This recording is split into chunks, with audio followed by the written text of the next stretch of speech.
Awesome set so far, JJ. Yes. And welcome back to the Stampede City Sessions stage. It's been, 10 years, I think. Hi, Rolly. He's noisy. That's. I mean, like, Hi. It would be weird if he wasn't, because I'm not quiet. So. Well, like I was saying, it's been 10 years since you played on our show. We've been wanting to get you back for a while. And then, of course, you did support Dustin Bentall when he was playing. I didn't even know that you were going to be playing that. I remember passing you by and thinking, gosh, that looked so much like JJ Shiplett. And then Lauren says to me later, did you see JJ? Yeah, I did. Dustin called me, and I think he needed a place to rehearse. And I was like, sure, man, you can come over to my place and rehearse at my place. And then he also needed a guitar player. The thing was that the gig was the next day.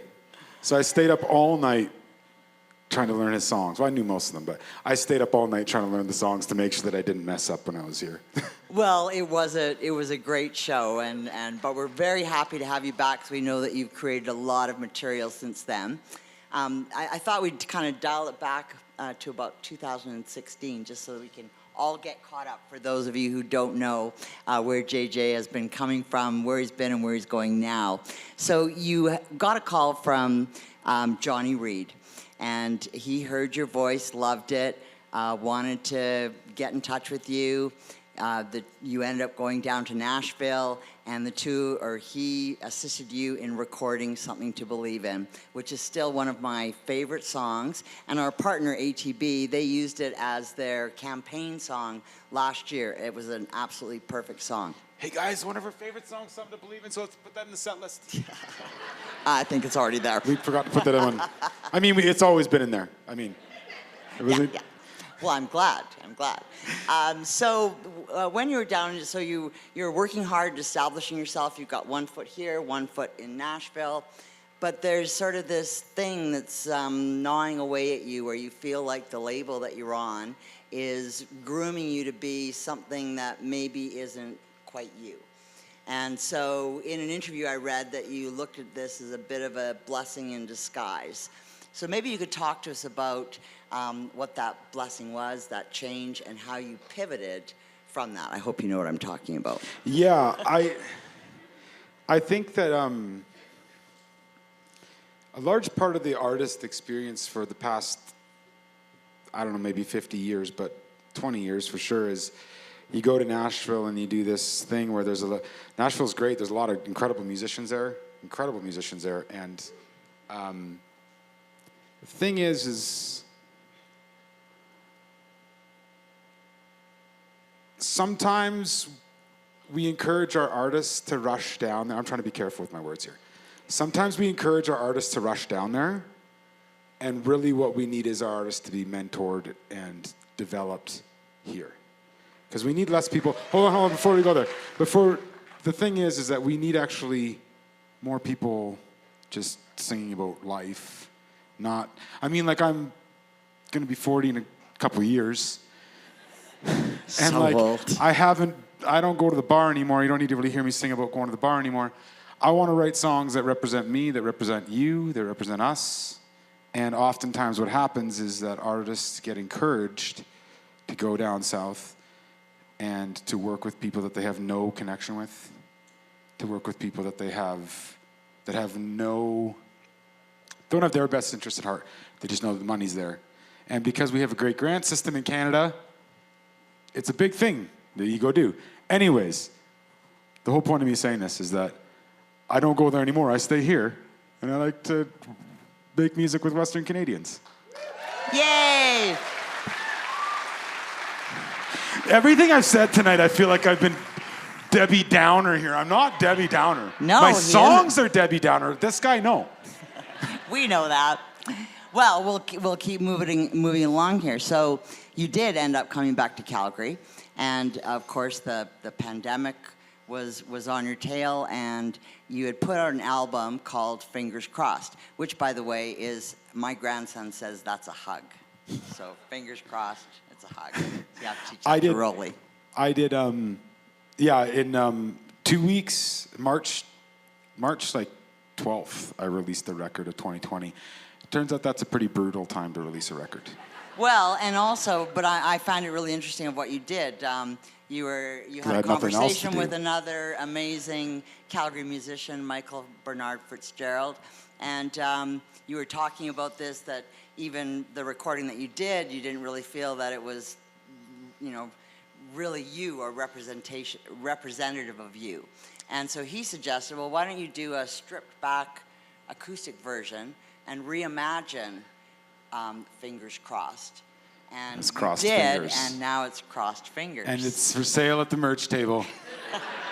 Buy it after the show. So I had nothing else to do, so me and Michael were talking one day, and he's like, well, why don't you just record all the songs acoustic? The thing is that most of my songs are like not too far off acoustic already, so we had to get a little bit creative. And during the pandemic, we were by ourselves all the time. And your dogs. Yeah. Now, I'm going to get into the dog actually in a little bit here. I'm going to tell a story about him. So I released Fingers Crossed, and then I released Crossed Fingers 6 months later. So the same thing, but one's acoustic, and then the other one. And the Crossed Fingers has a old song of mine, which is called Blue Jay Highway, which is a song from probably about 15 years ago that I re-recorded and put it on there.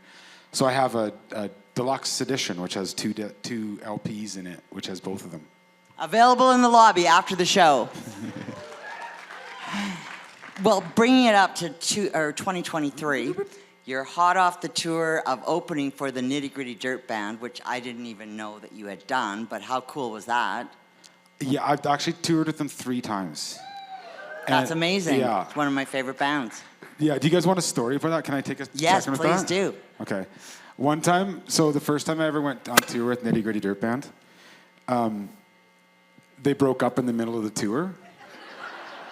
And it was their 50th anniversary, and it was the second year of their 50th anniversary tour.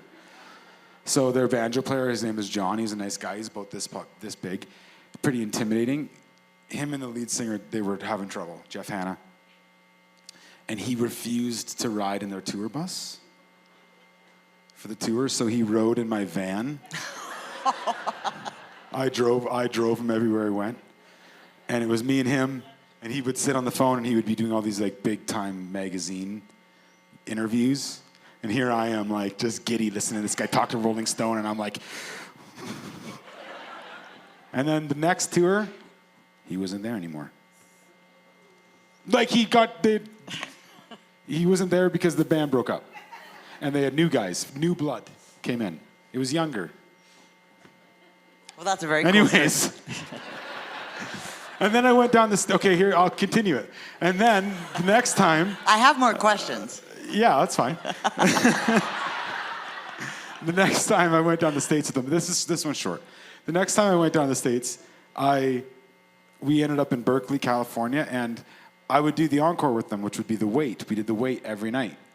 And the last night in Berkeley, California, they invite up, we do The Circle Be Unbroken, and The Wait together, and we do it with Ramblin' Jack Elliott and the Taj Mahal. So there's Taj Mahal right here, there's Ramblin' Jack Elliott right here, and then there's this little redhead like right there. And then the whole Nitty Gritty Dirt Band. So it's like a Rock and Roll Hall of Fame. And I hope you got a lot of pictures. Yeah, I think so. Oh, good. Somebody did. I don't know why I was telling these stories, but because you're a storyteller, and that's what it's about. We're here to share stories and music. Yeah.